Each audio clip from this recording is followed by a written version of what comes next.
Hi, so I'm going to make a breakdown of this scene, which which puts in a 3D object into a real world scene. So there's my scruffy back garden with a 3D roulette wheel added into the scene.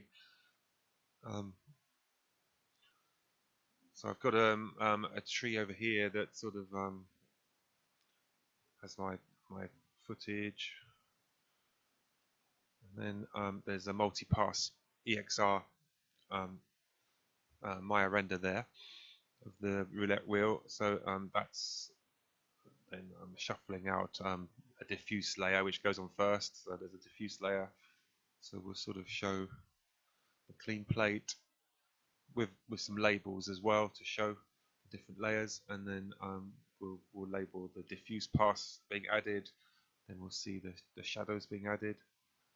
Maybe show them as they render, and then show them in place as well. Um, show the AO pass being added to the scene, and then show the specular pass, show that added to the scene, and then show the final grade.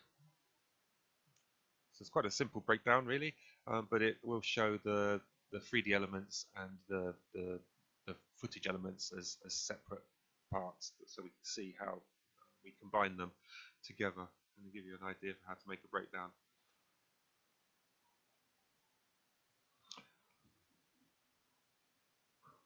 So our comp starts off with the clean plate, and then we're going to show the diffuse layer being added to the clean plate as the first part of the breakdown. So we select the clean plate and go to tab and choose dissolve merge, dissolve. Doesn't want to be there, it wants to just be underneath. And so the dissolve is meant to go from the clean plate to the blue merge of the diffuse layer, like your first 3D layer that you put on to the scene. Okay, which in this case is this part. So I'm going to mix between the two, but we're not going to just do a time. You could just sort of mix up over a few frames the scene that way by putting keyframes on the dissolve. What we're going to do is we're going to do a wipe instead by using that dissolve. So I'm going to just turn the dissolve up to 1, and then I'm going to add a roto node into the mask layer of that dissolve. So if you zoom in on there, you can see you don't want to pull the roto input and drop it into dissolve, because that's actually making a third input. That's not the way to do it. You want this to be a mask going in. So what I do is I pull the mask input from the dissolve to the roto.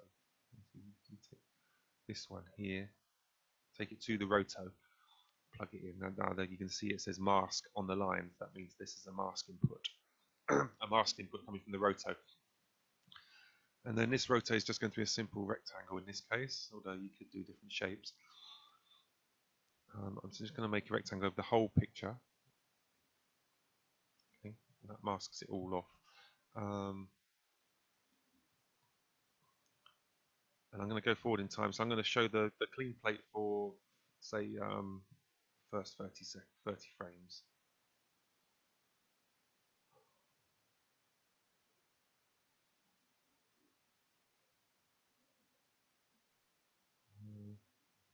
I'm going to go 35 frames. 35 frames of the clean plate. So at the moment we're not seeing the clean plate, so it's the wrong way round. So you could just you can just invert the alpha, the mask input in that scene. So over here there's the mask input. There's a toggle box called invert. So let's just turn that on. Now we're seeing the clean plate. So that's the clean plate being seen through the mask. We need to keyframe that mask at that point. So just go to the. You can add key. the add key button there. So the mask is there. So that's frame 35, and then a frame say 45. We're going to move that roto out of shot. So let's take it make a vertical wipe in this case. So now you see it's actually wiping on with a straight edge the 3D, the first layer of 3D into your clean plate.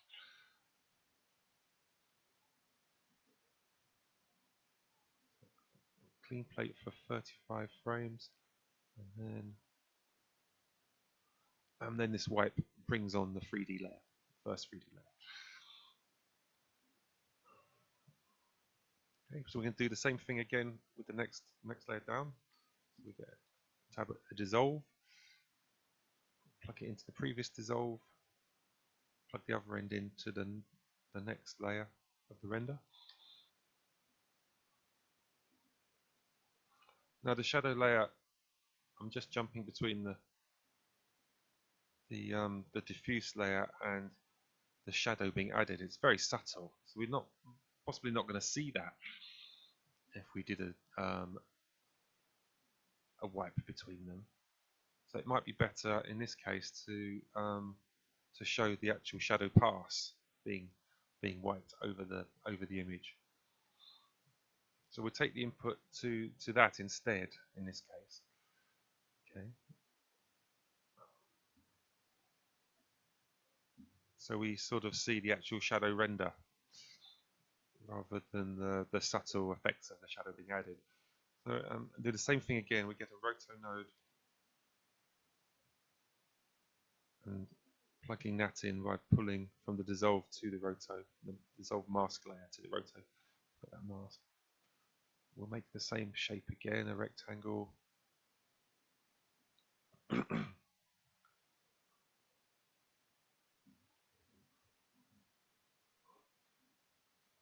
And make sure we go forwards for another 35 frames down the timeline. So the last one was at 35, so this one will be at 70 frames. Put in a key for that roto shape, and then forwards to frame 80.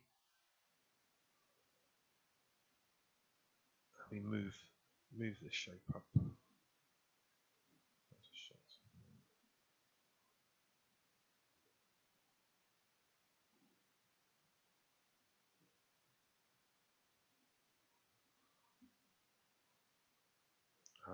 I didn't have the dissolve which switched to 1, so now I've switched it to 1. You can see the effect. So that's so we're seeing our first layer,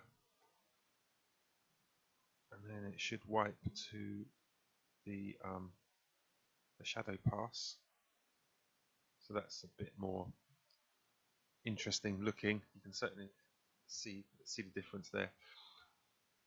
So that pass will label shadow pass, and then we'll just take it forwards to the next transition point, which is so that was 70. And going forwards, so the next one was it's 100.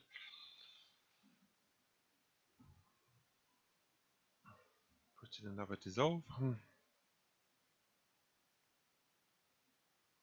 Get in. Next thing we're going to look at is the result of the AO pass.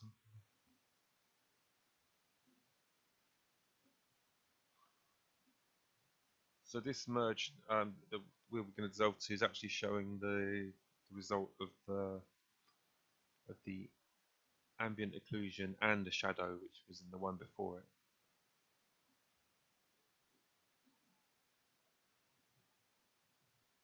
So that was the original, just diffuse. And now this is with shadows added. So this next dissolve is going to wipe back from the shadow pass to the render, which has all the shadows added to it already.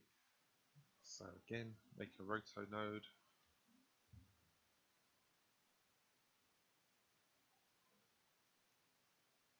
Plug it into the mask layer. And if we're at the right frame, at frame 100, then we can just make that rectangle shape again.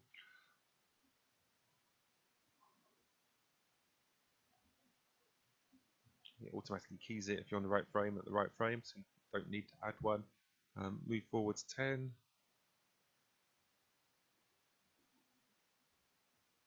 Oh, don't forget to switch the dissolve on to 1. Back to the roto node. Yeah, we went forwards 10, so now we just need to move it up. If we're looking at that dissolve, we can see that it's now wiped it back to the comp in progress. So it's going from the shadow render pass to the comp, which has diffuse and shadows added to it to show that stage.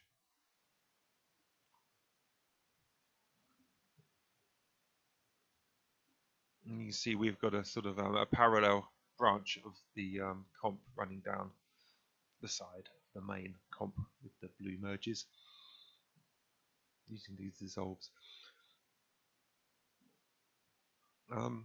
So the next layer to go on is our specular layer. So it's quite nice, that one.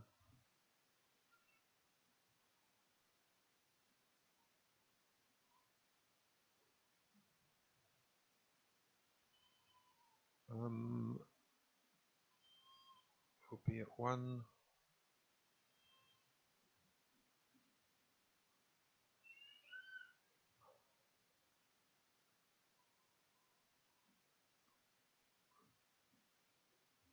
Be at 130, frame 130. We can show that.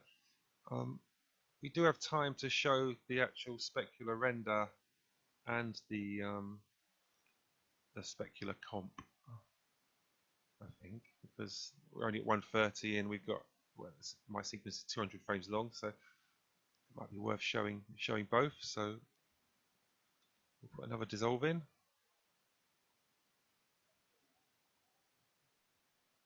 And we'll plug the other end into the specular render. Make another roto rectangle. Oops.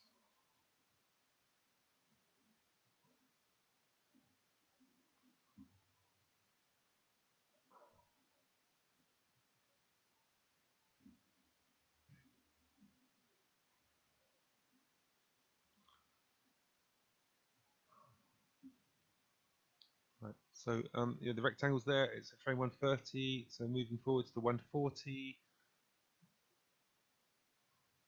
Make sure the roto is selected.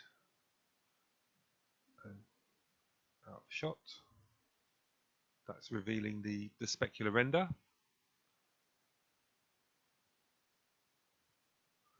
So from 130 we go forwards to 1.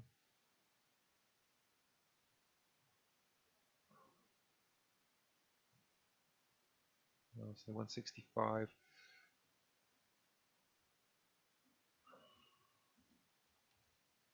Another dissolve. This time showing the specular render added to the scene. Another roto rectangle.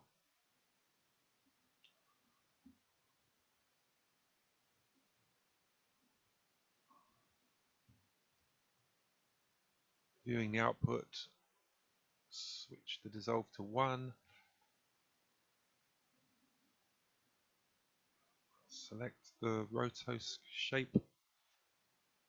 Move forwards to 70, another 10 frames forwards. Move the rectangle out, shot. So now it's revealing the specular pass as it's added to the final scene.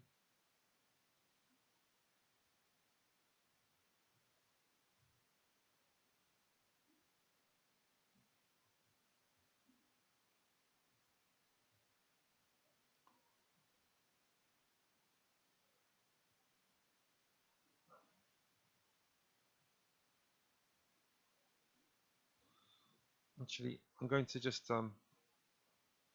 there's not time to do a separate one for the grades. I'm going to put the input of that straight into the final grade. So our last section could be labeled as just final grade, or comp and final grade, and that will just play out for the last few seconds.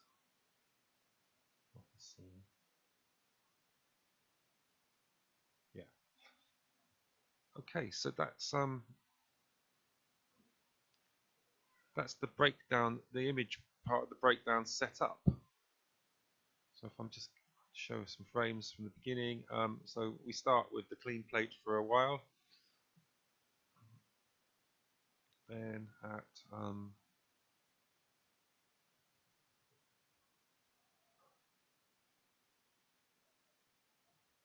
when does it start? 2 seconds in, we see our diffuse layer being wiped on.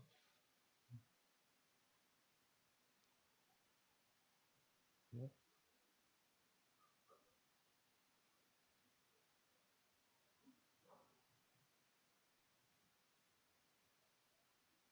And a bit later on, we see our shadows added.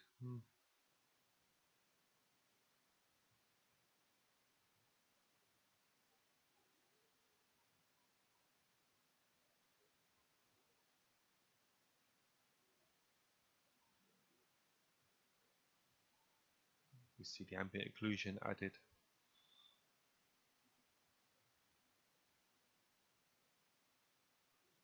Move forwards to see the specular render.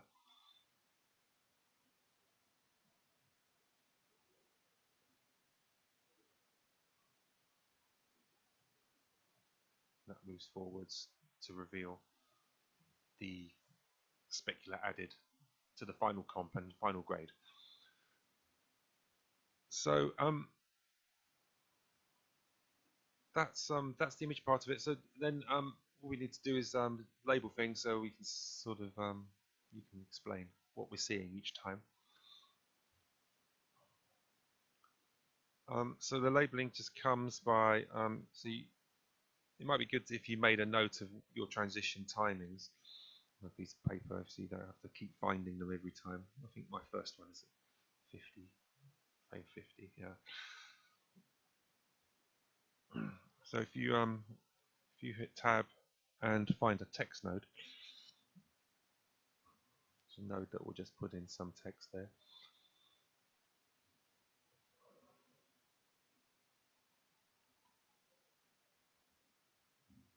And these text nodes we're going to merge straight over the picture, so put in a merge node. A text node here, a merge node there. You just view that. But click on the text, and then there's a little box that says message. So we'll just our first part of our image is called clean plate. So we just call it that. We call it you can call it footage or untreated footage, or so it's not clean plate. Sorry, it's yeah, it's footage. We just call it footage. Or video, film, whatever you have.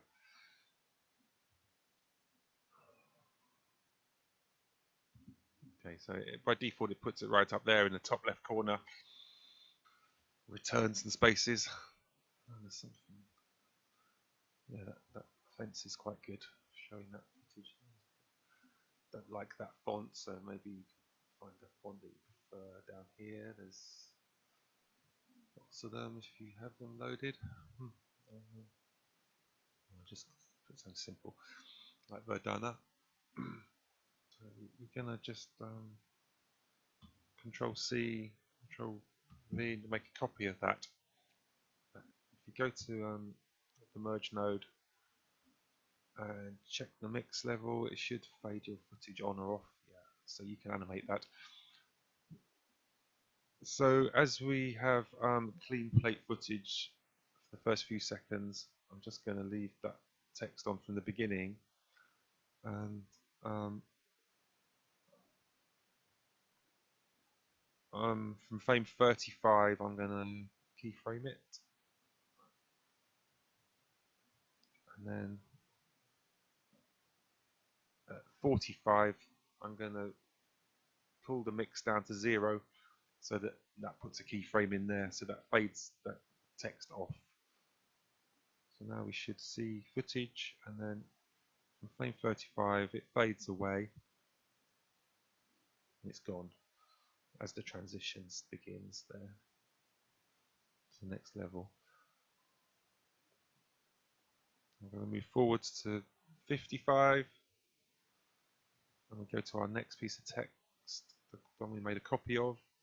Just going to change that, the message from footage to diffuse.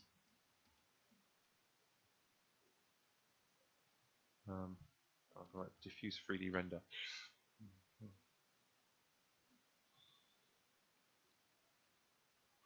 Another merge node. Make sure your text is the A input merge node. Okay. Now this one I've moved forward to the right position, 55, so that's going to fade it off. Let's have it. Doesn't want to be at the beginning of the sequence. So 55 and forwards to 65. It fades up, and we want to frame 80. We'll put another keyframe in, and then forwards some and fade it off.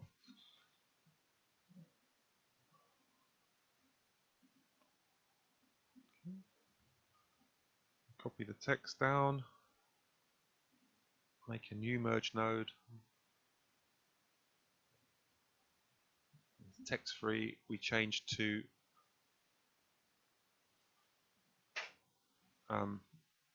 shadow. This third one, because it's on the white background, the white text doesn't show up, so we need to just change the color of it there. When you change the color of the text, you can't just dial it from white to black, because you're actually pulling down all 4 channels to 0 if you do that, which means you're taking out the alpha channel, which means it becomes completely transparent. So that's a bit misleading, that color bar of 1 to 0, because it doesn't just put it to black, it actually pulls it to fully transparent black.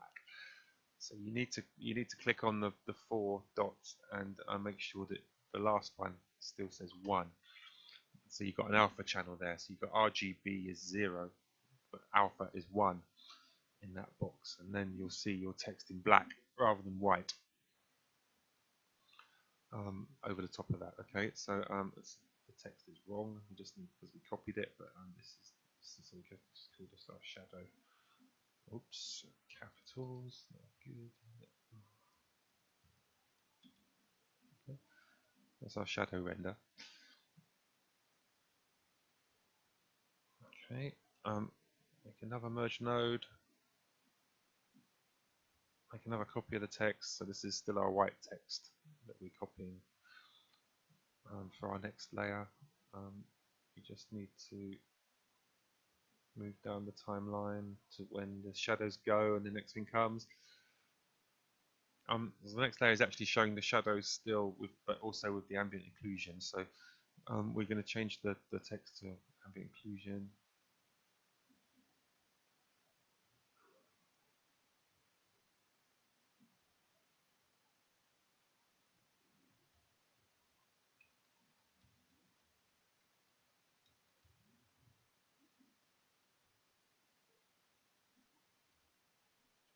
Ambient occlusion is long enough. Okay, comes on there. And then move forward down the timeline to the next event, which is here. Just go before that, keyframe, forwards a few frames, remove ambient occlusion,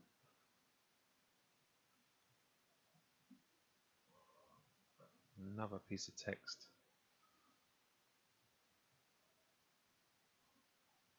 call it Specular 3D Render, another merge node,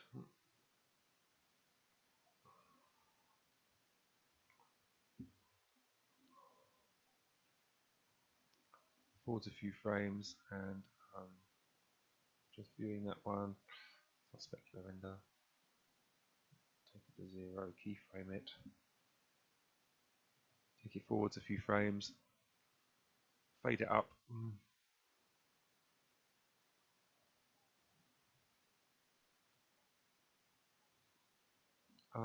It's a little bit on top of the render now, so maybe we'll just take the label to the top of the screen now, so it doesn't obscure it anymore. Okay, that's good. Fades on at the right time. So we take it forwards to the next event, which is here. So we just fade that off as the next thing happens.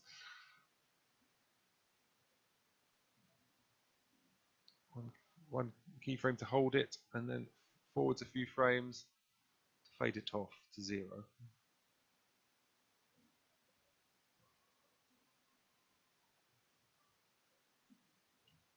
And then one more text. So we'll just call it final comp and grade.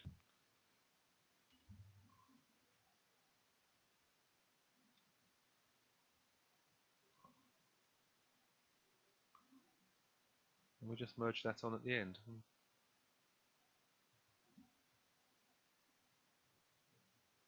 Keyframe at 0 and forwards. And we just there.